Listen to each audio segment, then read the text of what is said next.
بسم اللہ الرحمن الرحیم نحمده ونصلی علی رسولہ الکریم اما بعد۔ حکیم الامت مجدد الملت حضرت مولانا شاہ اشرف علی تھانوی نور اللہ مرقدہ کے ملفوظات کمالات اشرفیہ سے سنائے جا رہے ہیں۔ فرمایا کہ بعض اصلاح منحصر ہوتی ہے اس بات پر کہ اجازت تعلیم یا تلقین کی دی جائے۔ مطلب یہ ہے کہ سالکین اور مریدین میں سے بعض کی حالت ایسی ہوتی ہے کہ بعض چیزوں کی اصلاح ان کی اسی صورت میں ہو سکتی ہے کہ ان کو تعلیم کی اجازت دی جائے یا تلقین کی اجازت دی جائے، یعنی شیخ ان کو مجاز بالصحبت کرے یا مجاز بالبیعت کرے۔ بعض مرتبہ آدمی کے اندر کوئی مرض ایسا ہوتا ہے کہ اس کا ازالہ نہیں ہوتا، اس کی اصلاح نہیں ہوتی، لیکن شیخ مدبر ماہر نفس شیخ وہ پہچان لیتا ہے کہ جب اس کے اوپر دوسروں کی اصلاح کی ذمہ داری عائد کر دی جائے گی تو اس کے اندر احساس پیدا ہوگا کہ ہم دوسروں کی اصلاح کریں گے اور یہ کرنے کی ذمہ داری ہوئی تو خود اپنی اصلاح ہونی ہماری ضروری ہے۔ تو یہ سوچ کر اس ذمہ داری کی وجہ سے اس کی اصلاح ہو جاتی، لیکن یہ ماہر شیخ اپنے تجربے سے ہی یہ فیصلہ لیتا ہے۔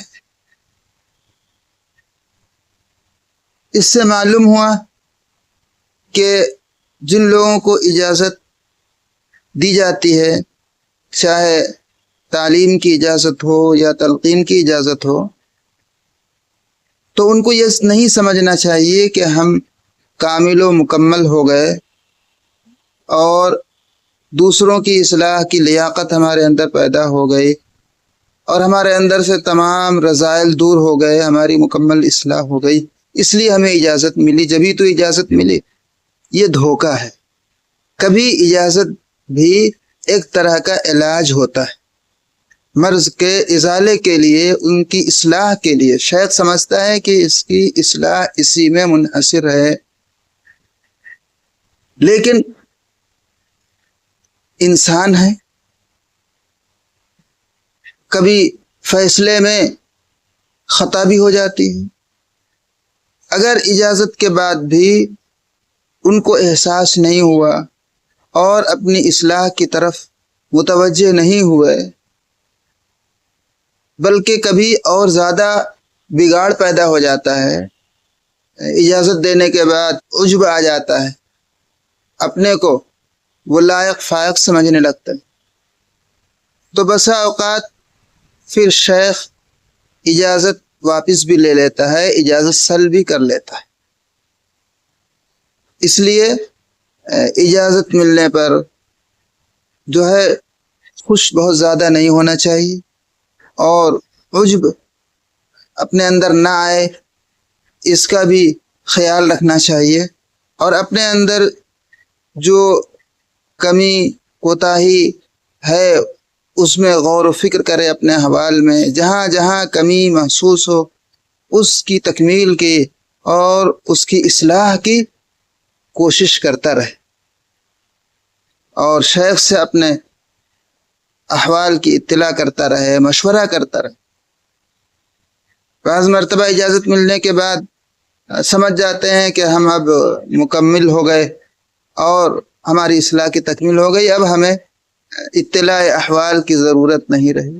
یہ بھی ایک دھوکہ ہے۔ شیطان اور نفس کس طرح سے انسان کو دھوکہ ڈالتا ہے۔ نفس تو آزادی چاہتا ہے، بہانے ڈھونڈتا ہے آزادی کے کہ ہاں ہم اب آزاد ہو گئے، ہمیں اس کی ضرورت نہیں، اس کی ضرورت اب نہیں رہی، بلکہ اس کو تو زیادہ اب نگرانی کی ضرورت ہے، اب تو اس پر دو گنا کام آ گیا۔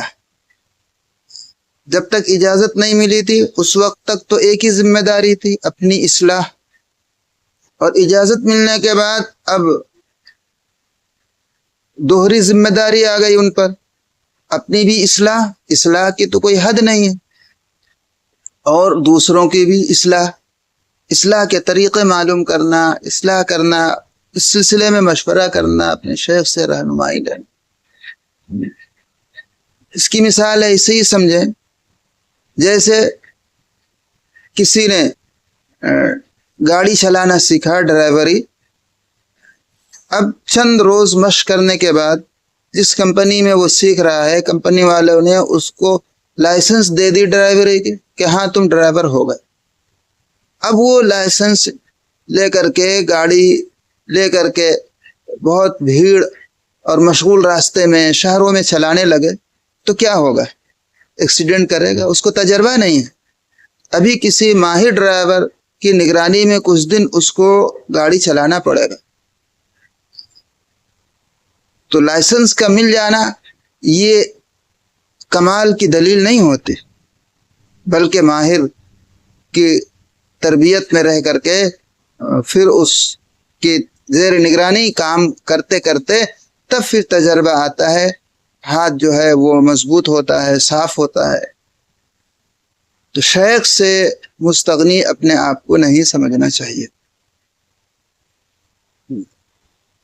مجازین بالصحبت ہوں یا مجازین بیعت ہوں، ان کو بھی اپنے شیخ سے اپنے احوال بتاتے رہنا چاہیے۔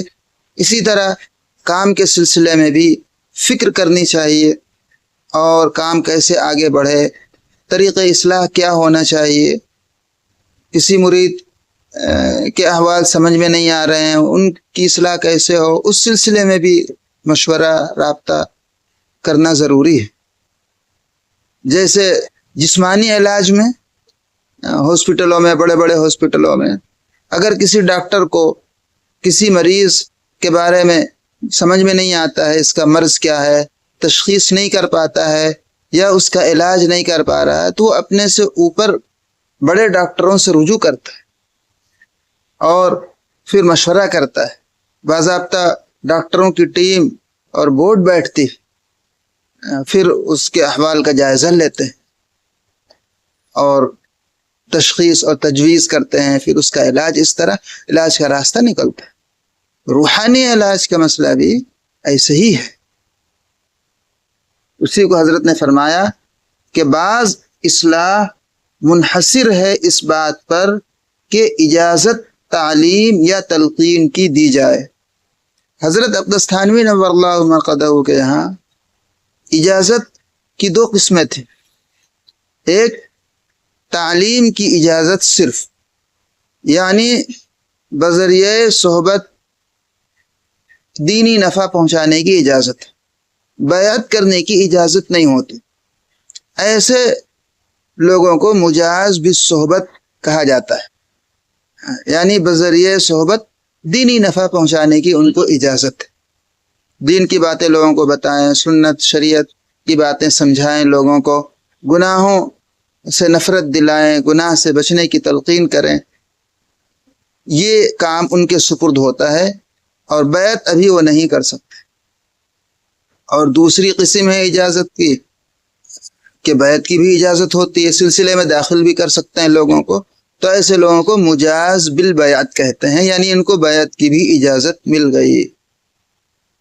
تو اس میں آسانی ہے، پہلے مجاز بالصحبت کر کے کچھ دن تک دیکھ لیتے ہیں کہ ان کی تعلیم کا طریقہ کیا ہے، اور ان کی تلقین اور تعلیم سے لوگوں پر کیسے اثرات مرتب ہو رہے ہیں۔ اگر دیکھا کہ ہاں کام اچھا چل رہا ہے، خود بھی اصلاح کی طرف وہ راغب ہوئے ہیں، اور اپنی بھی اصلاح کی تکمیل کی فکر میں ہیں، اور دوسروں کی بھی خدمت کر رہے ہیں، دینی اعتبار سے دوسروں کی بھی اصلاح کی فکر ان کے اندر پیدا ہوئی ہے، تو شیخ پھر ایک وقت آتا ہے جب وہ احوال جس کا انتظار شیخ کو ہوتا ہے وہ رونما ہو جاتے ہیں، اور وہ ظاہر ہو جاتے ہیں، وہ کیفیات پیدا ہو جاتی ہیں، تو شیخ اجازت بیعت بھی دے دیتا ہے۔ لیکن خلفاء کو اپنے آپ کو بہت زیادہ متواضع ہونا چاہیے اور گھٹیا ادنے درجے کا سمجھنا چاہیے، اور سب کے ساتھ جو ہے نرمی کا معاملہ، تواضع کا معاملہ کرنا چاہیے۔ حضرت مولانا الیاس صاحب رحمۃ اللہ علیہ نے ایک مرتبہ مفتی اعظم فقیہ الامت حضرت مفتی محمود حسن گنگوہی رحمۃ اللہ علیہ کو، وہ مرید تو تھے حضرت شیخ الحدیث رحمۃ اللہ علیہ کے، حضرت شیخ نے ان کو دہلی مرکز نظام الدین بھیجا بڑے مفتی صاحب کو حضرت مولانا الیاس صاحب کی خدمت میں تربیت کے لیے اور سلوک طے کرانے کے لیے۔ تو اسی دوران یا کسی اور وقت میں حضرت مولانا الیاس صاحب نے پوچھا حضرت مفتی صاحب سے کہ مفتی جی آپ کو معلوم ہے یہ اجازت اور خلافت کیا چیز ہے؟ حضرت مفتی صاحب میں تواضع بہت زیادہ تھا، تو حضرت نے عرض کیا کہ حضرت مجھے کچھ پتہ نہیں اجازت کیا ہوتی ہے، آپ ہی ارشاد فرمائیں۔ تو حضرت نے فرمایا کہ اجازت خلافت کا مطلب یہ ہوتا ہے کہ شیخ جب اپنے مریدین میں سے کسی کو اجازت و خلافت دیتا ہے تو وہ اپنے اس مجاز بالصحبت یا مجاز بالبیعت سے یہ کہتا ہے کہ تم جو تواضع، عاجزی، انکساری، ادب و احترام کا معاملہ میرے ساتھ کرتے تھے، اب یہی معاملہ مخلوق خدا کے ساتھ کرو۔ تو اب سمجھ جائیے اجازت و خلافت ملنے کے بعد آدمی کو کس طرح متواضع ہونا چاہیے، لوگوں کے ساتھ کیسا برتاؤ کرنا چاہیے۔ اگر یہ چیزیں اپنے اندر ہیں تو شکر کرنا چاہیے، شکر ادا کرنا ہے، اور اگر یہ چیزیں نہیں ہیں تو پھر فکر کی ضرورت ہے، فکر کریں۔ ابھی اصلاح مکمل نہیں ہوئی ہے، اصلاح کی تکمیل کی فکر کریں، اور اس سلسلے میں مشائخ سے رجوع بھی کرتے رہیں، مشورہ کرتے رہیں، تو اس سے پھر ترقی ہوتی ہے۔ ورنہ صرف اجازت مل جانا یہ کافی نہیں ہے، بس اجازت لے کے بیٹھے رہیں گے، کچھ کام نہیں ہوگا، نہ اپنی اصلاح مکمل ہوگی نہ دوسروں کی اصلاح کا کام آگے بڑھے گا، تو اس سے برکت نہیں ہوتی۔ اللہ تعالیٰ صحیح سمجھ عطا فرمائے۔ سبحان اللہ بحمدہ۔